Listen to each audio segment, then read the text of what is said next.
एखाद्याला निरोप देण्याचा क्षण खऱ्या अर्थाने हृदयस्पर्शी कसा बनवायचा? आज आपण एका अतिशय सुंदर आणि परिपूर्ण अशा मराठी सेवानिवृत्ती स्क्रिप्ट टेम्पलेटचं सविस्तर विश्लेषण करणार आहोत. या टेम्पलेट मागील भावनिक मांडणी कशी असते आणि ती का प्रभावी ठरते हे आपण उलगडून पाहूया. हा संपूर्ण भावनिक प्रवास मुख्यत्वे 5 महत्त्वाच्या टप्प्यांतून पुढे जातो. नव्या अध्यायाची सुरुवात, आठवणींचा प्रवास, संस्थेतील भरीव योगदान, कृतज्ञता व्यक्त करणे आणि साहजिकच पुढील प्रवासासाठी मनपूर्वक शुभेच्छा. तर ह्यातला पहिला टप्पा आहे नव्या अध्यायाची सुरुवात.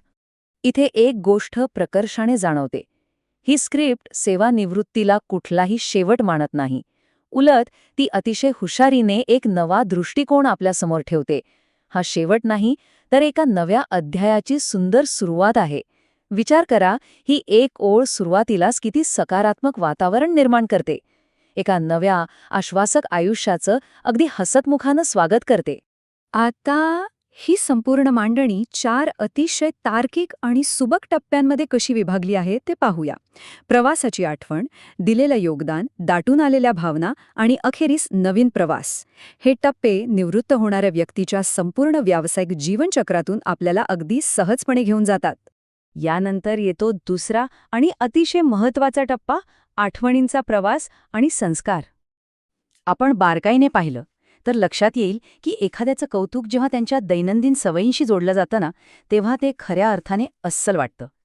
वेळेची शिस्त असो, कामावरील अढळ निष्ठा असो किंवा सर्वांशी असलेला तो प्रेमळ संवाद असो, ह्या रुजवलेल्या सांस्कृतिक मूल्यांमुळे हे कौतुक केवळ एक औपचारिकता न राहता ते थेट हृदयापासून आल्यासारखं वाटतं.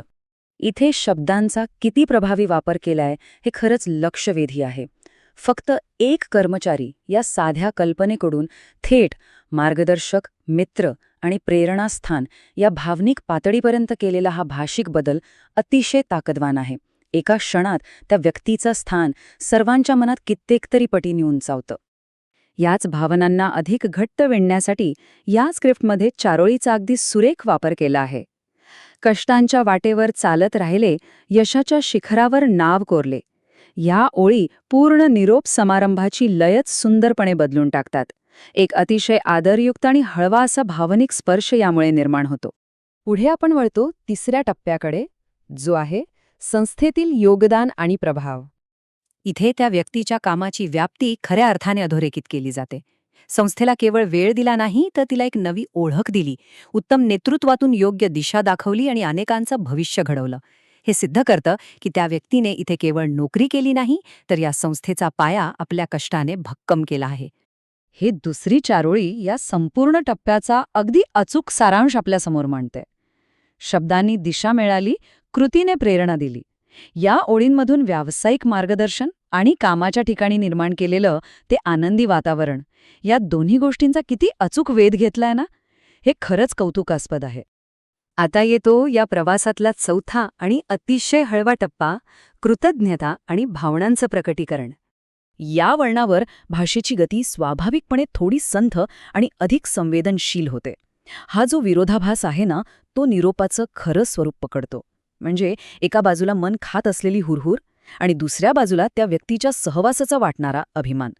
निरोप देण्याचं दुःख नक्कीच आहे, पण हा अभिमान त्या दुःखावर अगदी सहजपणे मात करतो. आणि ही जी शेवटची चारोळी आहे ती खऱ्या अर्थाने एक भक्कम भावनिक आधार म्हणून काम करते. सेवा संपली पण नातं नाही, हे शब्दच सगळं काही सांगून जातात. व्यावसायिक करार कदाचित आज संपत असेल, पण वैयक्तिक नातं आणि या गोड आठवणी कायमस्वरूपी आपल्यासोबत राहतील, हा अतिशय प्रेमाचा दिलासा इथे दिला जातो. यानंतर आपण पोहोचतो 5व्या आणि शेवटच्या टप्प्यावर, पुढील प्रवासासाठी मनपूर्वक शुभेच्छा. इथून आपल्या संवादाचा आलेख पुन्हा एकदा वर जातो आणि अधिक उत्साही बनतो. पुढचा अध्याय नक्की कसा असेल? तर तो आरामाचा, निवांतपणाचा आणि स्वतःसाठी वेळ काढण्याचा असेल. इतकी वर्षे अत्यंत निष्ठापूर्वक सेवा केल्यानंतर आता स्वतःच्या आनंदावर आणि आरोग्यावर लक्ष केंद्रित करण्याचा त्या व्यक्तीचा हक्क आहे, ही गोष्ट इथं अतिशय सुंदरपणे अधोरेखित केली जाते. तुमचे अनुभव आणि ज्ञान आमच्यासाठी नेहमी मार्गदर्शक राहील.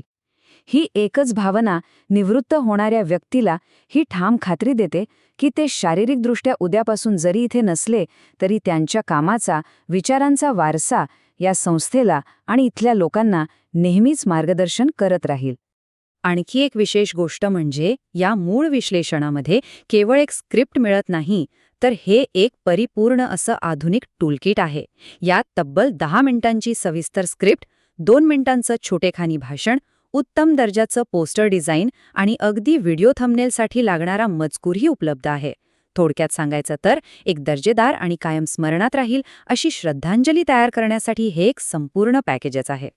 अखेरीस तुम्ही आमच्यासाठी फक्त एक व्यक्ती नाही, तर एक प्रेरणा आहात. हा विचार आपल्या मनात कायमचं घर करून राहतो. विचार करा, एक साधा निरोपाचा प्रसंग जेव्हा अशा शिस्तबद्ध, काव्यमय आणि आदरयुक्त रचनेत बांधला जातो, तेव्हा तो केवळ एक औपचारिक कार्यक्रम राहत नाही, तो एक कायमस्वरूपी आणि अत्यंत प्रेरणादायी असा वारसा बनतो.